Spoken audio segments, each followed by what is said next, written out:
Coucou le monde! Comme vous le savez déjà, des milliers de personnes meurent chaque jour. Certains vont mourir de maladie, d'autres personnes vont mourir dans un accident, et quelques-uns vont littéralement se faire éliminer. Et parmi ces gens-là, une infime quantité de personnes vont mourir de façon stupide. Je pèse mes mots. Et depuis l'arrivée des réseaux sociaux, où les gens se filment en train de faire les choses les plus impressionnantes pour impressionner justement le maximum de personnes, vous verrez que ça va pas aider. Est-ce que vous vous rendez compte que les selfies ont fait plus de victimes que les attaques de requins? Sérieusement, on compte sur les 13 dernières années plus de 90 attaques de requins mortelles contre 379 personnes qui sont mortes en faisant un selfie. Ça me fait penser à un épisode de South Park ça. Et aujourd'hui, je vais vous parler de 3 cas où la connerie humaine a fait des victimes. On va aller voir ça de plus près.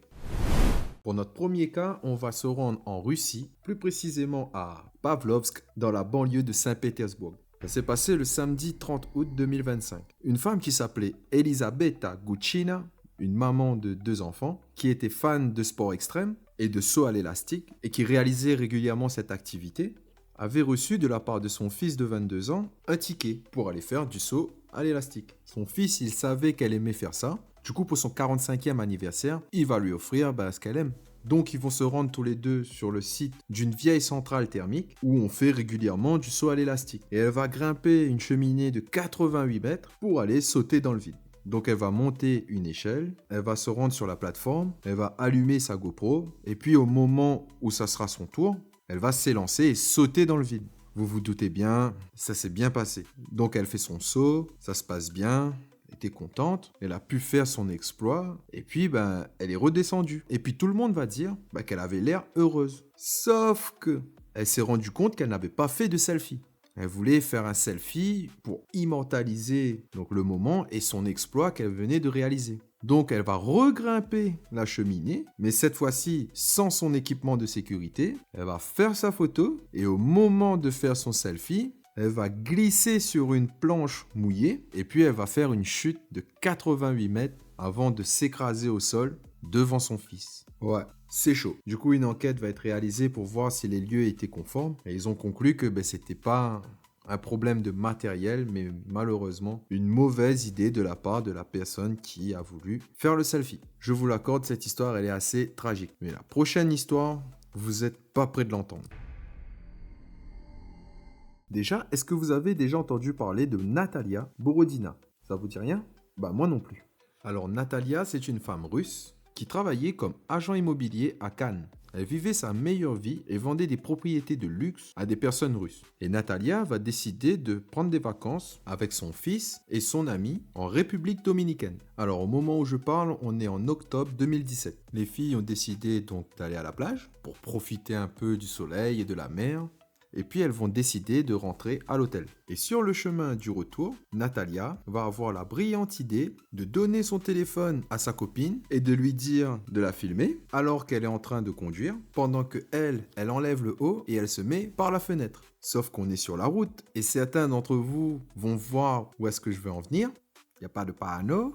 Il n'y a pas de panneau. Eh bien malheureusement si. Et la petite voiture, donc une Kia Picanto, elle va aller heurter le trottoir. Et Natalia va se manger un de ces panneaux. Ça va littéralement la défigurer. Elle va être projetée par terre et envoyée en soins intensifs. Malheureusement, Natalia va succomber à ses blessures et va laisser derrière elle un petit de 8 ans. Et une dette de 15 000 livres. Parce que Natalia, malgré son train de vie de luxe, n'a tout simplement pas opté pour une assurance.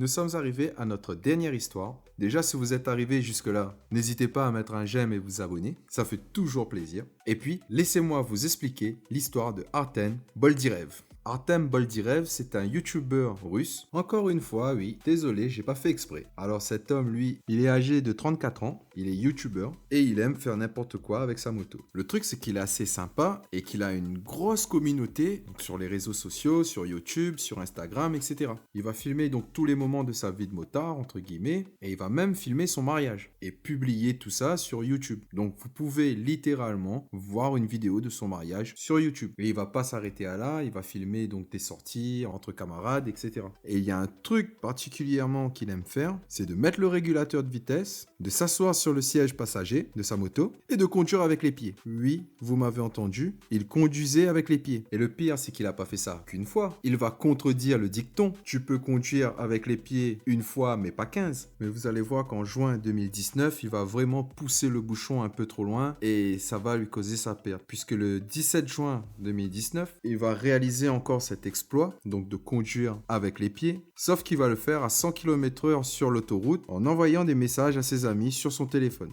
Donc à un moment donné, vous vous doutez bien, la moto percute une voiture et là, il va mourir sur le coup. Comme quoi, tu peux pas faire le con indéfiniment, il faut bien à un moment donné que quelque chose se passe, quoi. Voilà, nous sommes arrivés à la fin de la vidéo, j'espère qu'elle vous aura plu. Si c'est le cas, commentez, likez et abonnez-vous. Et je vais même vous demander de partager cette vidéo à quelqu'un qui a l'habitude de dire que le ridicule ne tue pas. Sur ce, je vous dis à bientôt et bye bye.